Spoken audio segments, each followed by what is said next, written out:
Commander Teo stood at the observation deck of the United Earth Federation's diplomatic station and watched the Calithian fleet move down toward the neutral meeting zone. The ships were unlike anything humanity had ever built.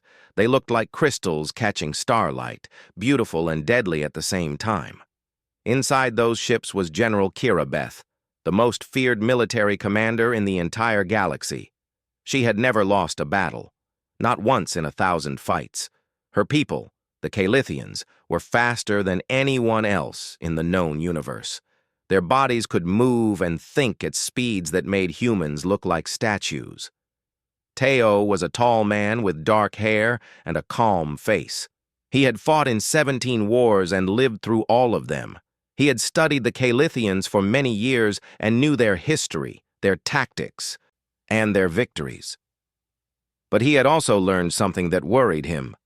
The Calithians were not just powerful, they were proud. They thought they were better than every other species in the galaxy. And now their general was coming to meet with humanity. The council chamber was huge and made of white metal that shined under bright lights. Pictures of Earth hung on the walls showing mountains, oceans, and cities that humans had built over thousands of years. When General Kirabeth walked into the room, everything changed. She was not like anything the humans had ever seen. Her body was made of a hard, crystal-like material that glowed with different colors when she moved. She had 4 long arms instead of 2, and her eyes were black and empty like space itself. When she moved like water flowing downhill, smooth and perfect and impossible to stop. Captain Jiwan stood up to greet her. He was younger than Teo, with short dark hair and the body of a soldier. He had been born on the moon and had never set foot on Earth. He was one of humanity's best fighters. But when he looked at General Kirabeth, he felt small. The translator device turned Kirabeth's clicks and strange musical sounds into English words. Her voice came out calm, but also cold, like ice that could cut you without trying. I find it strange that the Galactic Council gives humans a voice in important meetings, she said. Your species is slow, very slow. When I move, your fastest humans cannot even see me move. You have no special bodies like mine. You have no metal parts or machines inside your brains that make you faster or smarter. You are just soft animals in clothes. Teo felt anger rise in his chest, but he pushed it down. He had trained himself to stay calm when others got angry. Pride is a tool, he had learned long ago, not a weapon. Weapons break, but pride can break your enemy instead. General, he said in a voice that was steady and quiet, we did not ask you to come here to talk about our bodies. We asked you to come here to discuss trade. We have things Earth can offer the Calithian Empire. Kirabeth made a sound like breaking glass. This was her laugh. Trade? What could you possibly give us? Your weapons are toys. Your ships are slow. Your science is hundreds of years behind ours. Your entire civilization is like a child playing with stones while adults build cities. I came here because I was curious. I wanted to see what the other council members found so interesting about humans. But this is disappointing. You are all disappointing. She turned to leave the room. Her crystal body caught the light and threw it around the room like a prism. 2 of her arms moved toward the door. But then something stopped her. Dr. Minseo spoke. Minseo was the best language expert on Earth. She could speak 43 languages and understood how aliens thought in ways that other humans could not. Her voice was not loud, but it was strong. Maybe you are afraid, Minseo said. Kirabeth stopped. Her whole body went still like a predator that has just heard a sound that might mean food or danger. When she turned around, her black eyes stared at Minseo. What did you say? Her voice was softer now, but also more dangerous.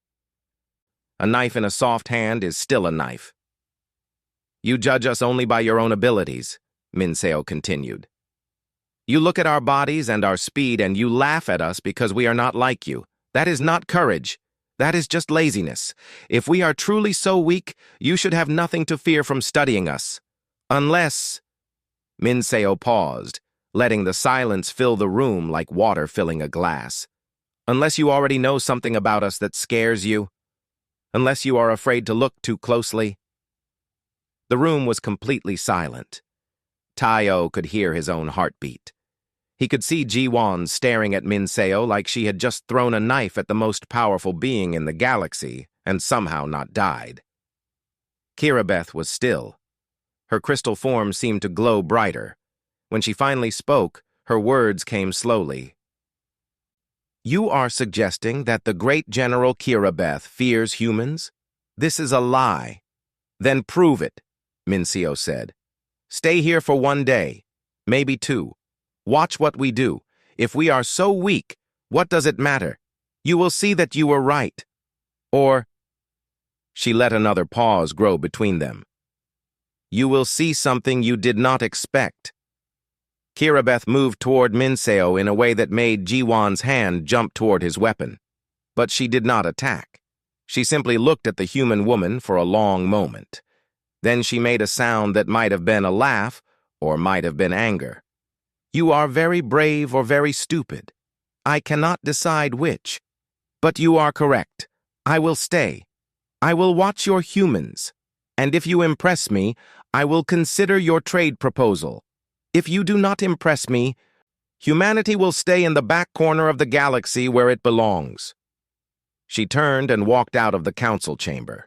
Her 4 arms moved with perfect grace. Her crystal body caught and threw light with every step. When she was gone, the room felt less bright, less cold, and less frightening. Taio looked at Minseo.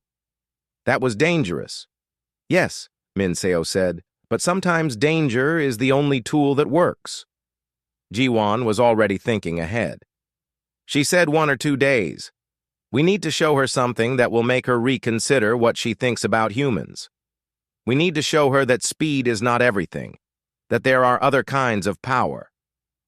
The question is what? Taio said. What do we have that could possibly impress a being who can move faster than we can see? What could we show her that would change her mind? The 3 of them looked at each other. Outside the window, the Calithian ships floated in space like jewels, waiting. Somewhere inside one of those ships, General Kirabeth was probably already planning how she would reject humanity's proposal. She was probably already certain of humanity's weakness.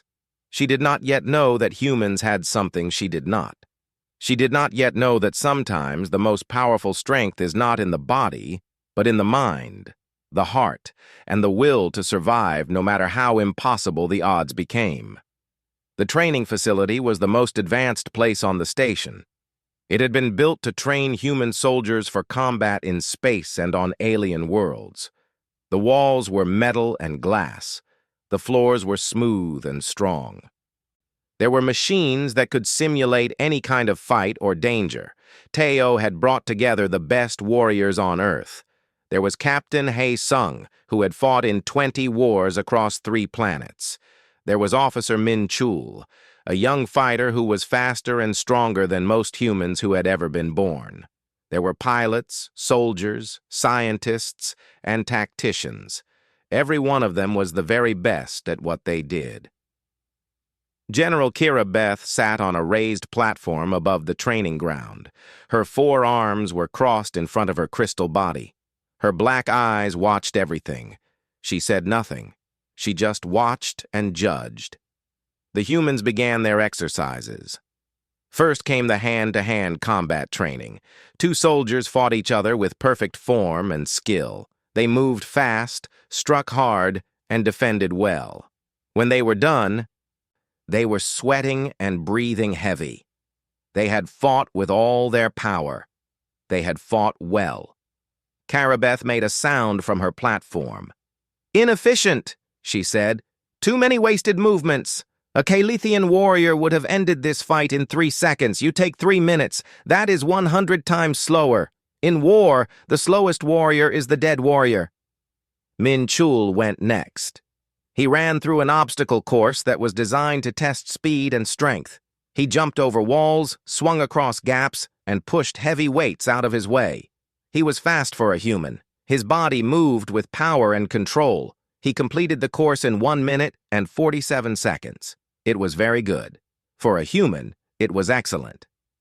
"Primitive," Kirabeth said. "Your muscles are weak. Your bones are brittle. I have seen children on my homeworld move faster than this." The humans continued. They showed their weapons. They showed their strategies. They showed their understanding of war and tactics and the ways of fighting. Each time, Kirabeth found something to criticize. Each time, she found a way that her people were better. But Jiwan noticed something strange. As the hours passed, Kirabeth's criticism became less about judgment and more about description. She was not just saying that humans were bad. She was studying them. Her black eyes followed every movement. When Captain Hae-sung moved his arm in a certain way, Kirabeth's eyes followed that movement. When Officer Min-chul made a decision in a tactical simulation, Kirabeth watched his face to see how he thought. She was not just observing, she was learning. On the second day, something changed. Teo approached the alien general on her platform. Kirabeth's black eyes turned to him. "Why are you here?" she asked. "To talk to you," Teo said. "You could have rejected our proposal yesterday. You could have left, but you stayed. You are still here. You are still watching. Why?" Kirabeth was quiet for a moment. When she spoke, her voice was different. It was still cold, but there was something else in it. Curiosity, perhaps, or interest. "Your linguist intrigued me. Her boldness was unusual, and I am thorough in my assessments. When I evaluate something, I do not rush. I examine it completely. It is a courtesy I extend to beings who might possibly be worthy opponents in the future, but I have not yet found one who is." That word, opponents, carried weight. It suggested that Kirabeth was considering the possibility that humans might not be completely worthless. "Then let me show you something," Teo said. "Something you cannot experience just by watching. Something you must feel and do yourself." He took Kirabeth to a special room called the reaction chamber. The room was empty except for a series of machines that could launch objects at different speeds and directions. Teo explained that hazards would appear randomly. Humans would have to react fast, catch things, dodge dangers, navigate around obstacles. The goal was to survive as many hazards as possible. "This is a test for your reflexes," he said. "Your speed against the speed of these machines." Kirabeth stepped into the chamber. Her crystal body seemed to glow. "This is acceptable. Begin." The machines came to life. Reflective balls shot across the room at high speed. Kirabeth caught them all. Barriers made of plasma light appeared in her path. She redirected them with movements so small and fast that the human eye could barely see her move. Obstacles blocked her way. She moved around them without ever stopping. Teo watched her from outside the chamber. She was perfect. She was untouchable. She was exactly as fast and powerful as everyone said she was. "Your kind performs adequately," Kirabeth said when the test ended. She was not even breathing heavy. For her, the test had been easy. "But there remains a clear hierarchy in the universe. I am at the top. You are somewhere far below. This test proves only what I already knew." But Teo had expected this. He had planned for this. "The test is not over," he said. "I want to try something different. One more trial. This one will test something else." "What?" Kirabeth asked. "Judgment," Teo said. "Not just speed, but the ability to make the right choice when things are confused and uncertain." The next trial began. But this time, it was different. Hazards came faster than before, but not all of them were real. Some were false alarms, tricks that looked dangerous but were harmless. Some came with distractions. Sounds played that made you want to look away. Lights flashed in the corners of the room, pressure changes pushed against your body. For the first time, Kirabeth made mistakes. Her reflexes were so powerful that they moved before her mind could decide what to do. She reacted to false alarms as if they were real dangers. She struck at harmless shadows because her body responded faster than her brain could evaluate what she was seeing. She was so fast that her speed became a problem. Her own power worked against her. Meanwhile, Teo ran the test himself. He was slower than Kirabeth, much slower. But he had trained to expect the unexpected. His mind worked ahead of his body. He predicted where dangers might be hiding. He guessed which alarms were real and which were tricks. He let false alarms pass without reacting. He conserved his energy for the real threats. He won. When the test ended, the chamber fell silent. Kirabeth stood perfectly still. Her crystal body had stopped glowing. Her black eyes stared at the floor where she stood. Teo waited. He said nothing. Sometimes silence is more powerful than words. Finally, Kirabeth spoke. This test was different. Yes, Teo said. It was not fair, she said. No, Teo agreed. It was not fair, but war is not fair. In real battles, things are confusing. Dangers come from directions you do not expect. False alarms distract you. You must think as fast as you move. You must judge as well as you react. You cannot simply move without thinking. Humans have learned to do this. We have had to learn. Because we are slow, we learn to be smart. Kirabeth turned to face him. Her expression was impossible to read. But something in the way she stood was different. Something in the way she looked at Teo was different. You have shown me something I did not expect to see, she said. This is interesting. She paused for a long moment. Then she spoke again.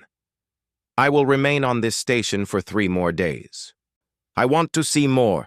I want to understand how a slow species could possibly win a battle when a fast species should always win. Show me. Show me everything. Because now I am not sure anymore. And I do not like to be unsure. It was the most important victory Teo had won in his entire life. He had not beaten General Kirabeth in combat. But he had done something perhaps more important. He had made her doubt. He had made her curious. He had made her want to learn about humans instead of simply dismiss them as inferior. The real work was just beginning. Jiwon could not sleep that night. He walked through the empty corridors of the station until he found the observation deck. The vast window looked out into space. Earth hung below them like a blue marble, slowly turning, and beside the window stood General Kirabeth. She was alone. For the first time since she had arrived, she was not accompanied by guards or weapons specialists. She was simply standing and looking out at space. In that moment, she did not look like the most powerful being in the galaxy. She looked thoughtful, uncertain, almost vulnerable, though it was hard to imagine that a being like Kirabeth could ever be truly vulnerable. Jiwon approached slowly. Kirabeth did not turn around, but she spoke as if she knew he was coming. That test was rigged, she said. Her voice was quiet, without anger or accusation. Yes, Jiwon admitted. It was, but that is also the point. War is not clean or fair. Battle does not follow rules that make sense. It is chaos, and humans have had to learn how to dance with chaos. We have had to learn how to survive in impossible situations. Because if we did not learn this, we would have died millions of years ago. Kirabeth finally turned to face him. Her black eyes studied his face the way she had studied the human fighters in the training chamber. One test proves nothing, she said. One victory proves that you were lucky, or that the test was designed to help you. It does not prove that humans are truly capable of challenging the Calithian Empire. I know, Jiwon said. He had been thinking about this all day. He had been planning his words carefully, which is why I am going to propose something. Something that might seem crazy. Something that could be dangerous for both of us. Go on, Kirabeth said. There was interest in her voice now. Jiwan took a breath. He had discussed this idea with Taio and Mincio before coming to speak with the general. They had told him it was too risky. They had told him that if the plan failed, it could destroy humanity's chances of ever gaining respect in the galaxy. But he knew it was also the only way to prove what humans could do. It was the only way to truly show Kirabeth that humans were more than slow, weak creatures. I propose a real trial, Jiwan said. Not simulated, not inside a room with machines, a real combat scenario, a true battle. You versus 3 of Earth's finest warriors. No observation, no study, just pure conflict. Real weapons, real danger, real stakes. Kirabeth went very still.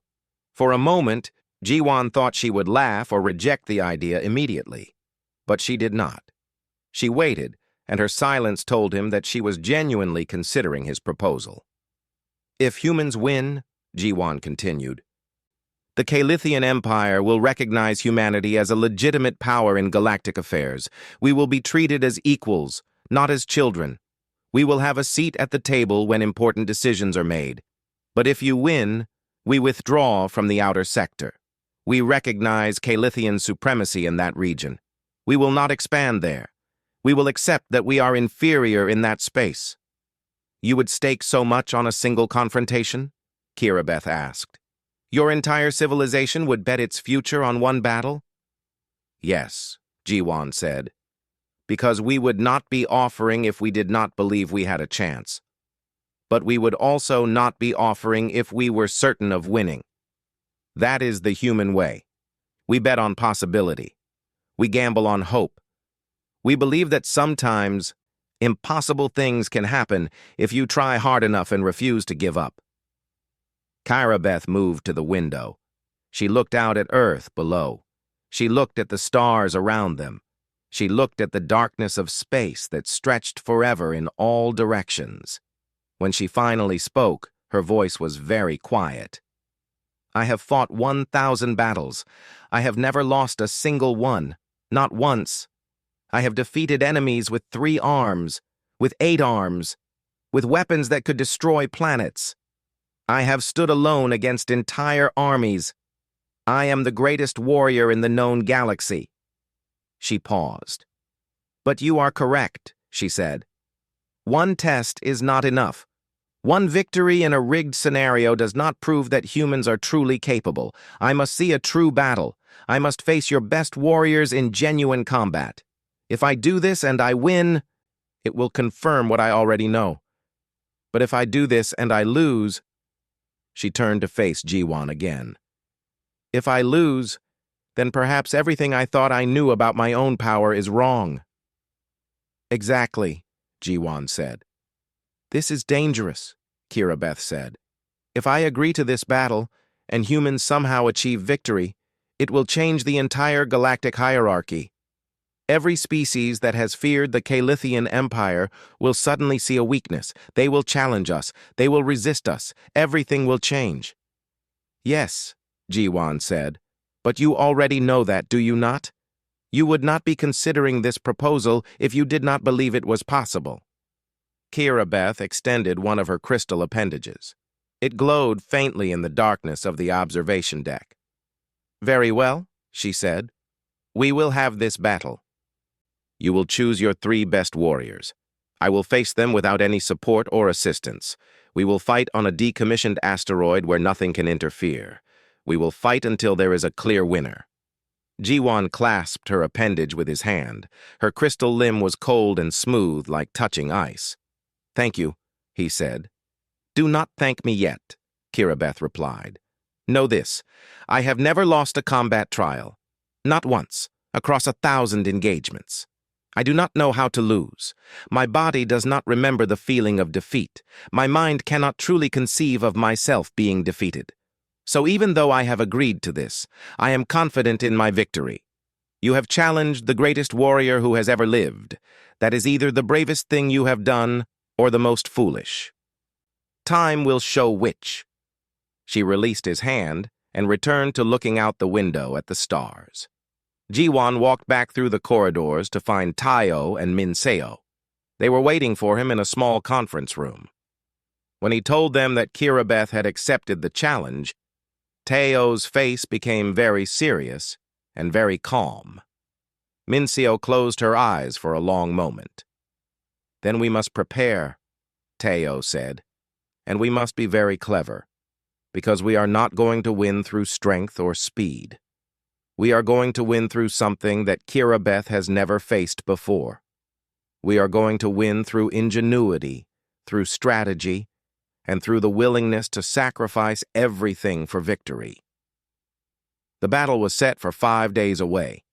5 days to prepare, 5 days to train 3 warriors to do something that had never been done before. 5 days to teach humans to catch the uncatchable and defeat the undefeatable. The fate of humanity hung in the balance. Commander Tayo stood in the selection chamber and looked at the profiles of every elite warrior on Earth. There were thousands of candidates, thousands of humans who had trained their entire lives to be perfect soldiers, thousands who believed they could defeat any enemy. But Tayo knew the truth. Only 3 of them had any chance at all against General Kirabeth. And even those 3 would need to be perfect. They would need to be brilliant. They would need to be willing to die for humanity's future. The first warrior he selected was Captain Hae-sung. Hae-sung was 42 years old. He had fought in 20 wars across 3 different planets. He had survived things that should have killed him. He had been burned, cut, shot, and nearly crushed. But he had survived. His body was scarred from 1,000 battles. His face showed the weight of 20 years of combat. But his mind was sharp and quick. He understood war in ways that younger soldiers could not. He could read an enemy's movements and predict what they would do before they did it.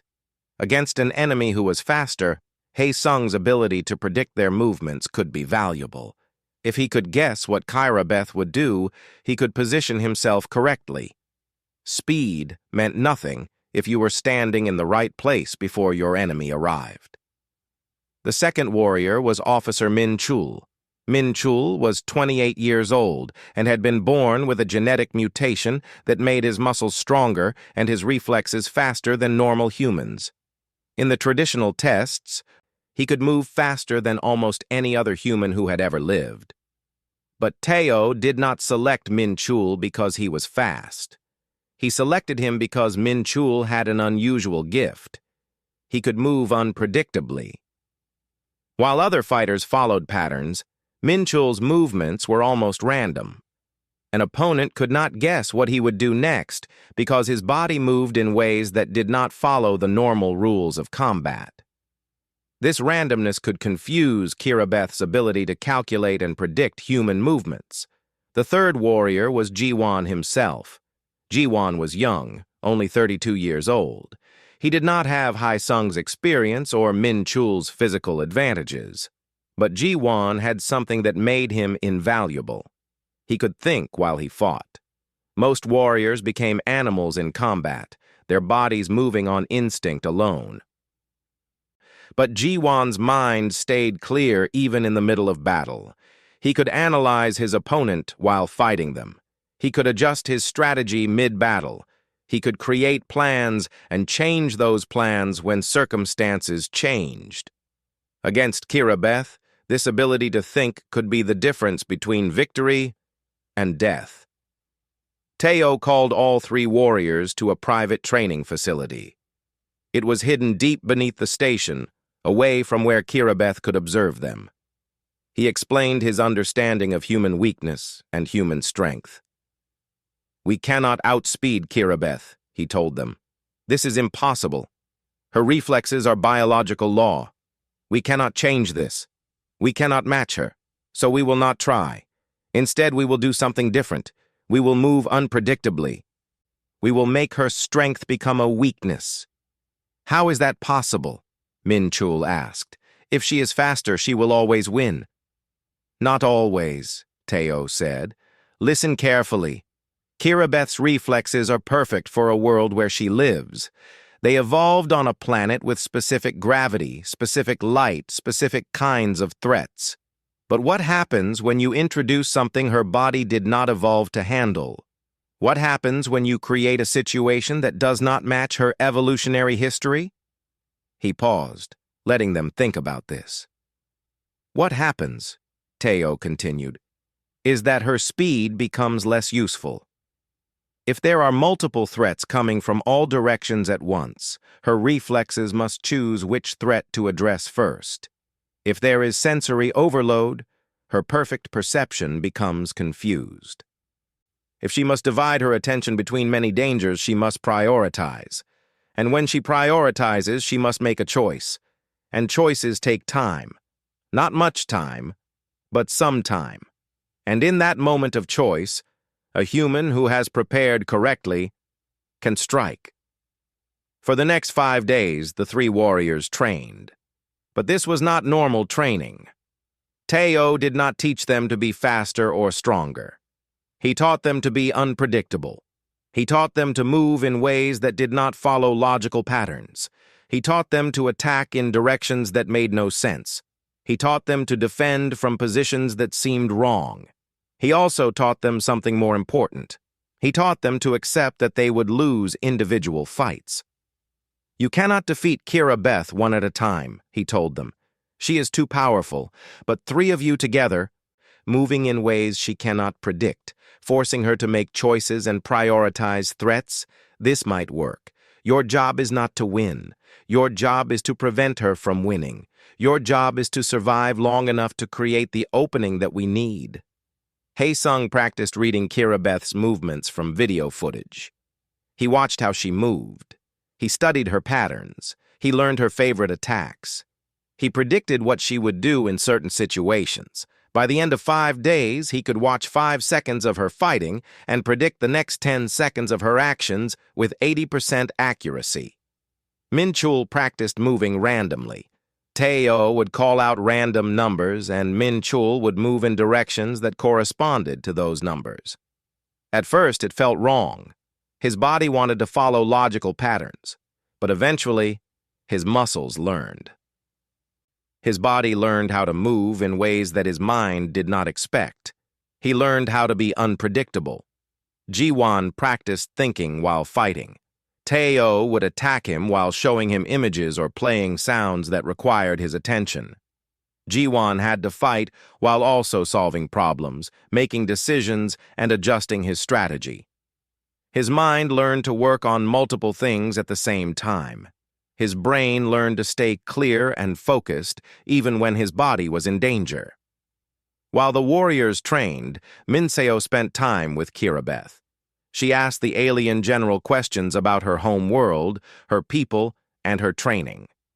Slowly, Minseo began to understand how Kalithians thought and perceived the world. "Tell me about your home world," Minseo asked during one of their conversations. Kirabeth made sounds that the translator turned into words. "It is a world of crystal and light. The gravity is very light. The sun is bright and never goes dark. The sky is always clear. There are no storms. There is no darkness. Everything is visible all the time. There is no place to hide. Therefore, we evolved to be fast enough that darkness and hiding could not protect our enemies. We evolved to see what is hidden. We evolved to move faster than any predator. On my world, speed is the only power that matters." Minseo understood. Kalithian reflexes and perceptions had evolved in a perfect world of light and clarity. But Earth was not like that. Earth had darkness and rain and fog and storms. What would happen if you put Kirabeth in an environment that her evolution had not prepared her for? "What happens when you cannot see clearly?" Minseo asked. "When there is fog, for example, what do Kalithians do?" Kirabeth's crystal form seemed to dim. "Fog is uncomfortable.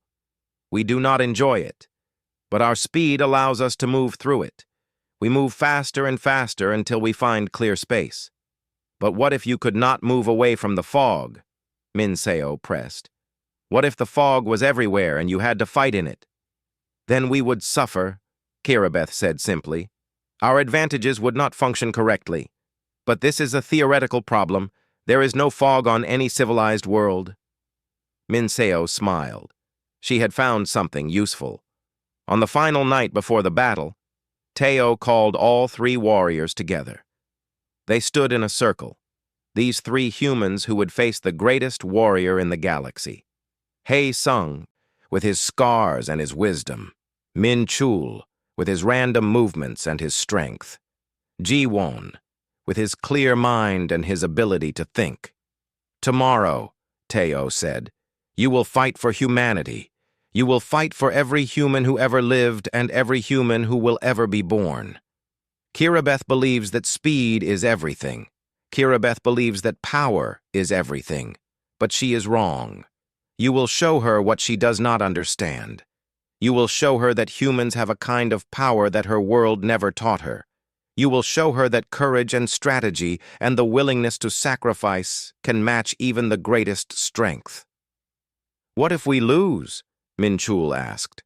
Then humanity loses, Teo said.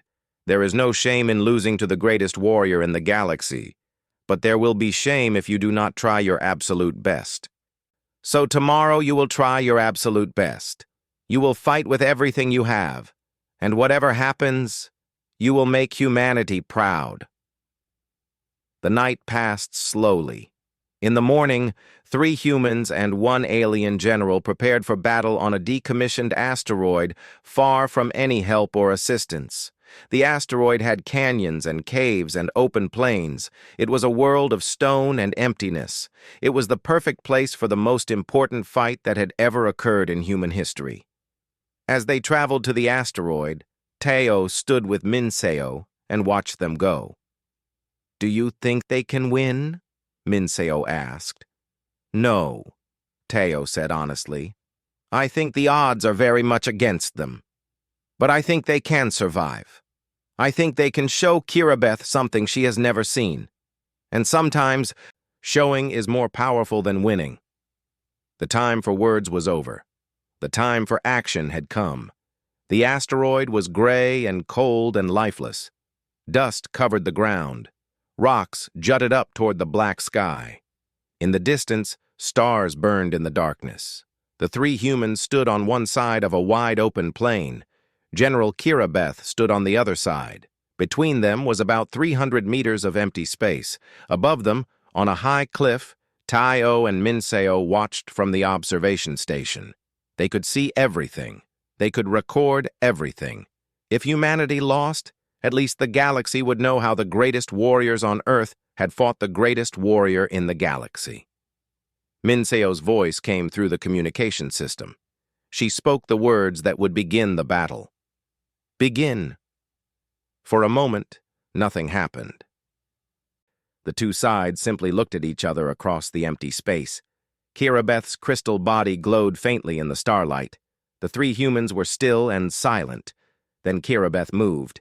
She exploded forward with a speed that was almost impossible to see. Her 4 legs carried her across the ground so fast that she left a trail of dust behind her. She was crossing the 300 meters in the time it took a human heartbeat. She was going to reach them in seconds. She was going to hit them like a force of nature. But the humans had anticipated this. They had known that Kirabeth would attack immediately. They had known that her first move would be a direct assault. Hei Sung threw himself to the left. Minchul threw himself to the right. Jiwon dropped straight down, sliding backward on the dust. Kirabeth's first strike hit nothing but empty air. She moved past them, her crystal body glowing bright with the effort of moving so fast. She twisted her body in a movement that should have been impossible, changing direction faster than any human could react. She lunged toward Ha Sung. The captain was ready. He had studied this movement for 5 days. He knew what would come next. He had predicted that Kirabeth would attack from the left after her initial strike failed. He had positioned himself to use that prediction. He could not block her. No human could block the strike of a being so powerful. Instead, he dove to the side and returned fire with his weapon, a plasma caster that threw concentrated energy. The plasma bolt was fast, but not fast enough. Kirabeth redirected it with one of her 4 arms, moving so quickly that the bolt flew harmlessly past her. But the attack forced her to shift her attention. For just a moment, she was focused on Hei Sung and the plasma bolt. In that moment, Min Chul struck. Min Chul ran toward Kirabeth from the side. He was not trying to hit her directly. Instead, he threw an electromagnetic disruptor toward the ground near her feet. The device exploded, creating a wave of electromagnetic energy that would scramble sensors and throw off calculations. For the first time, Kirabeth hesitated.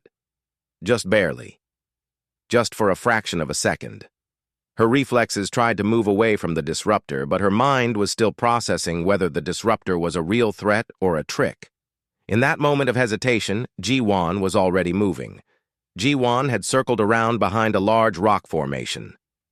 While Kirabeth was focused on the other 2 warriors, he attacked from an unexpected direction. He did not try to hurt her. Instead, he threw another device that filled the air with a colored mist. The mist would not hurt her, but it would obscure her vision for a moment. Kirabeth's body moved through the mist without slowing. Her perception could see through it, but her attention was divided now. The 3 humans were attacking from 3 different directions. Each attack was not dangerous on its own, but together they created a web of threats that she could not ignore. She spun, her 4 arms moving in patterns that were almost mathematical in their precision. She struck at one threat, then another, then another. Her speed was incredible. Her power was overwhelming. But the humans were not trying to defeat her speed.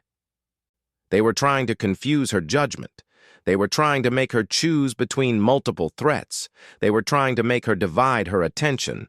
And slowly, this strategy began to work. The battle raged across the asteroid for 12 minutes. Both sides fought with everything they had. Kirabeth's strength threw rocks the size of buildings. The humans' weapons created explosions that lit up the darkness. The asteroid itself seemed to shake with the force of their combat. But Kirabeth began to make mistakes. Small mistakes, but mistakes nonetheless. She would overcommit to an attack, striking at something that was not actually a threat.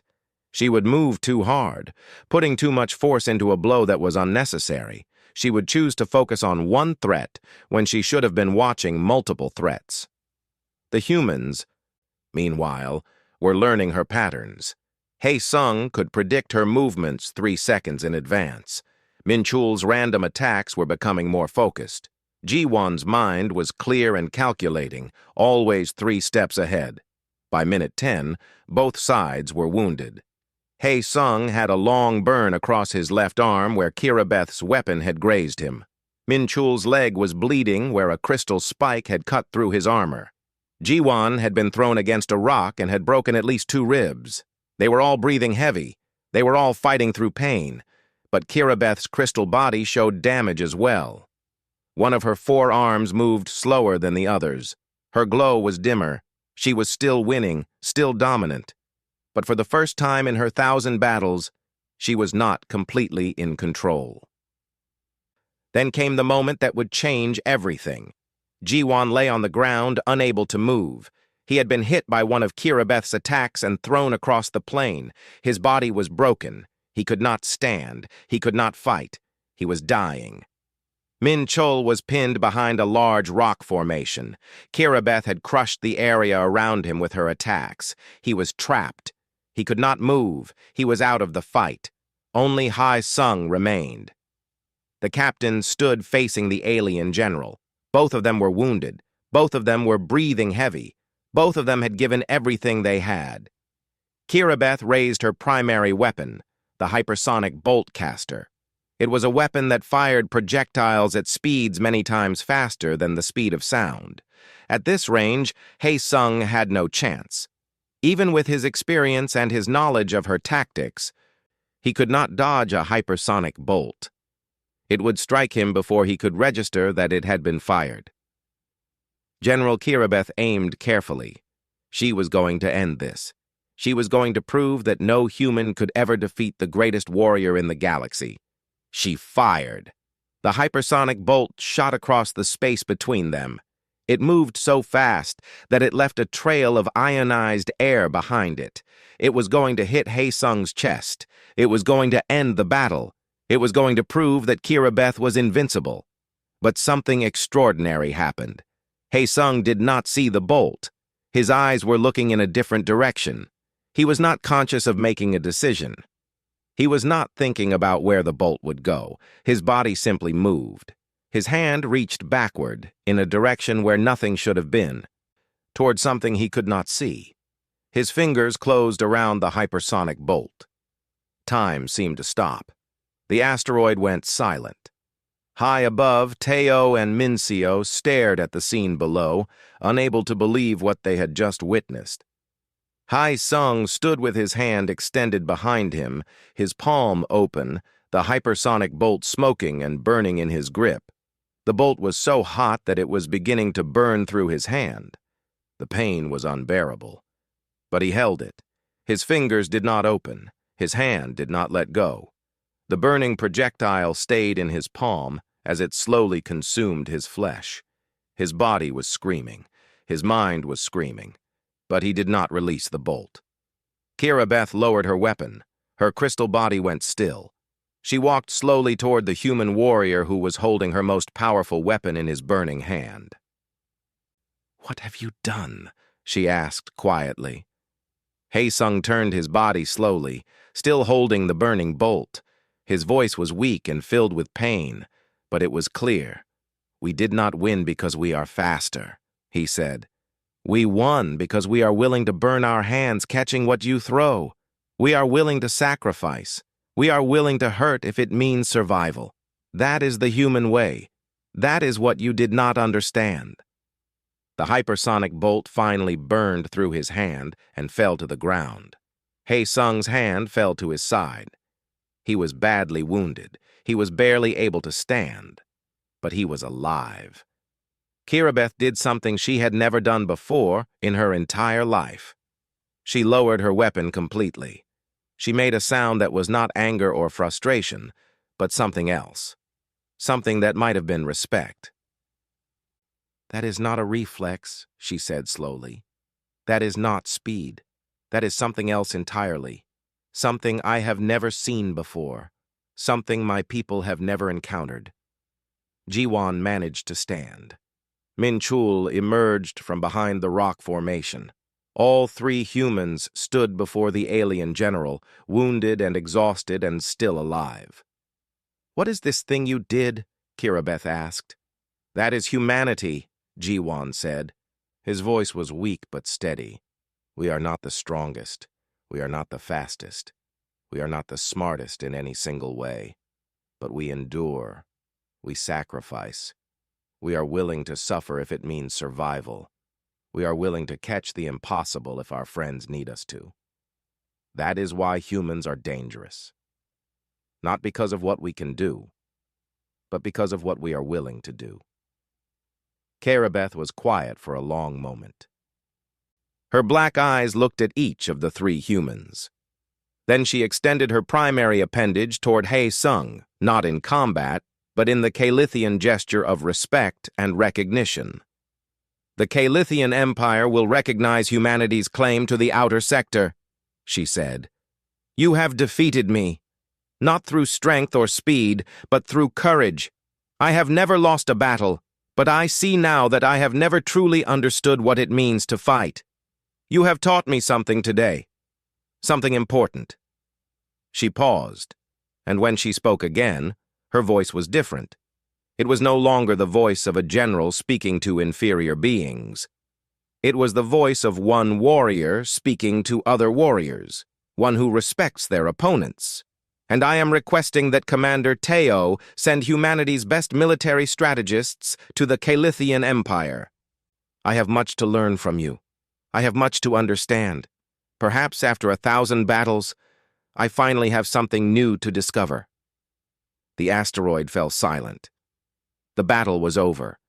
Humanity had caught the hypersonic bolt.